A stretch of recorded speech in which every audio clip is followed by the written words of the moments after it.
तिगाड़ा काम बिगाड़ा। 3 बहुओं के रवैये से सासू माँ बहुत परेशान थी। दरअसल बात ये थी कि तीनों बहुओं में किसी बात को लेकर अनबन हो गई थी। तब से ही तीनों एक दूसरे से मुंह फुलाए रहती थी। ना कोई सीधे मुंह किसी से बात करती, ना किसी का कहना मानती। पड़ोसी भी इस बात को जानते थे और जाने कैसे कैसे बातें भी करते। इसीलिए सासू माँ ने तीनों बहुओं को तुरंत अपने कमरे में बुलाया। मैं कई दिनों से देख रही हूँ, तुम तीनों अलग अलग सारे काम कर रही हो। ये सब नहीं चलेगा, तीनों को मिलकर ही काम करना पड़ेगा। सास की बात सुनकर एकदम से बड़ी बहू बोल उठती है। नहीं मम्मी जी, मैं इन दोनों के साथ कुछ नहीं कर सकती। मैं इस घर की बड़ी बहू हूँ, फिर भी ये मेरा कहना बिल्कुल भी नहीं मानती। अरे जेठानी जी, जानबूझकर मुझे डबल काम करवाती है आप। और छोटी मुझसे टेढ़े मुंह ही बात करती है। इन दोनों के बीच हमेशा सैंडविच बन जाती है मेरी, और मैं हमेशा आलू की तरह बीच में मसली जाती हूँ। मम्मी जी, इन दोनों को लगता है कि मैं छोटी हूँ तो इनके पैरों तले दब जाऊंगी, लेकिन नहीं, मेरा भी उतना ही अधिकार है जितना इन दोनों का है। बड़ी आई दोनों मेरी चुगली करने के लिए, मुझे क्या कम समझ रखा है।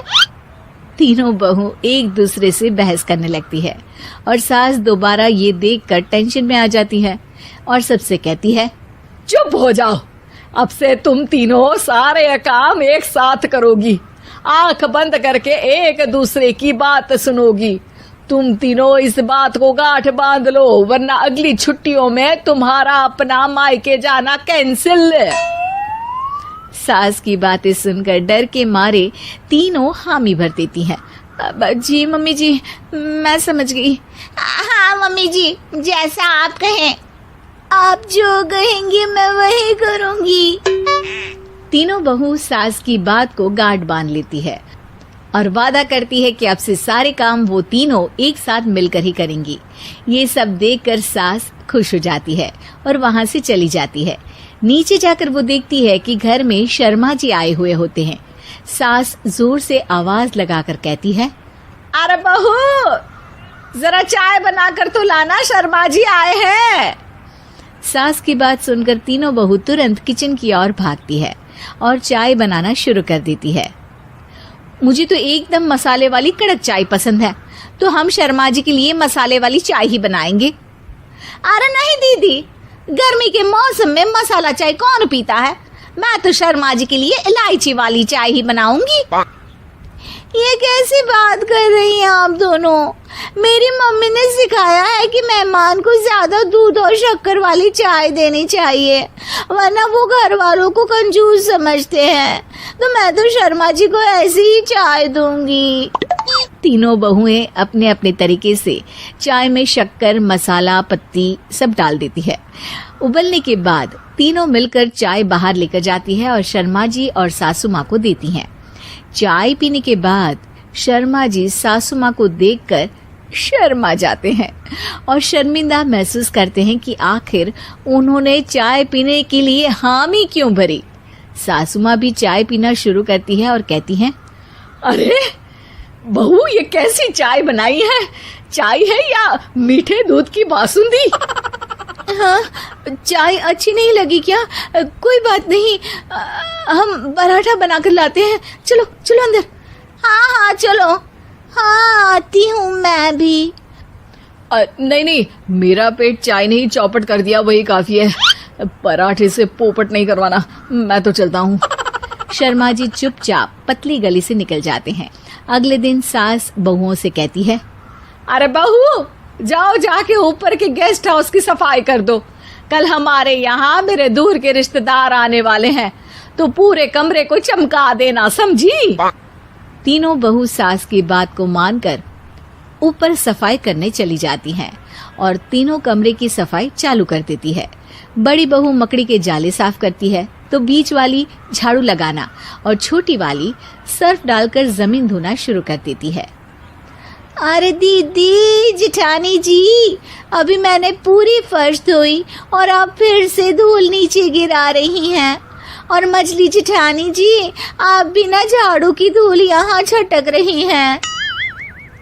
अरे तीनों को साफ करना है, एक साथ सफाई करते हैं ना।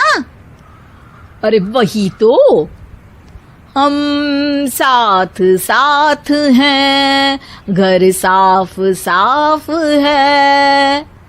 तीनों बहू ऐसे ही काम में उलझ जाती है और 2 घंटे तक एक ही कमरे की सफाई करती रहती है।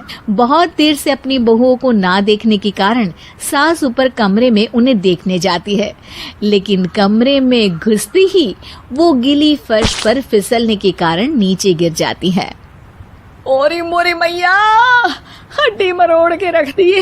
आए मेरी तो कमर ही टूट गई रे। तीनों बहुएं सास को उठाती हैं और बिस्तर पर सुला देती है। अरे मेरे हाथ पैर दर्द कर रहे हैं, दबा दो, आराम मिलेगा। हाँ जी माँ जी। अरे जी माँ जी माँ जी। और तीनों बहुएं एक साथ सास के हाथ को दबाना शुरू कर देती हैं। माँ की तो चीख ही निकल जाती है और नतीजा ये होता है कि सास के बचे हुए शरीर में भी दर्द उठ जाता है। हाय राम, ये क्या कर दिया तुम तीनों ने। अरे मेरी तो किस्मत ही फूटी है कि तुम जैसी बहुएं मुझे मिली। हे भगवान, पूरे शरीर में दर्द बढ़ गया है। अब तो पता नहीं कि चल भी पाऊंगी या नहीं। माफ करो, मुझे गलती हो गई मुझसे कि तुम तीनों को एक साथ काम करने के लिए बोला। सोचा था तीनों मिलके अच्छे से काम करेगी, लेकिन बड़े बुजुर्ग सही कहते थे कि 3 तिगाड़ा काम बिगाड़ा। तुम लोगों ने ये बात ना आज साबित करके दिखा दी। तुम तीनों को तो समझाना यानी मानो भैंस के आगे बीन बजाना है।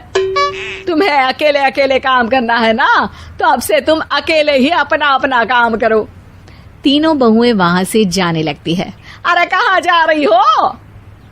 आप ही ने तो कहा कि अपना अपना काम करो, तो मुझे मुल्तानी मिट्टी लगानी है। अरे मुझे भी तो नेल पॉलिश लगानी है, मुझे ना मेहंदी लगानी है। सास अपना सर पीट लेती है और कहती है, अरे मुझे भी लगाना है कुछ। क्या माँ जी? क्या माँ जी? क्या माँ जी? तुम्हारे घर वालों को फोन तुम्हारी हरकतें बताने के लिए।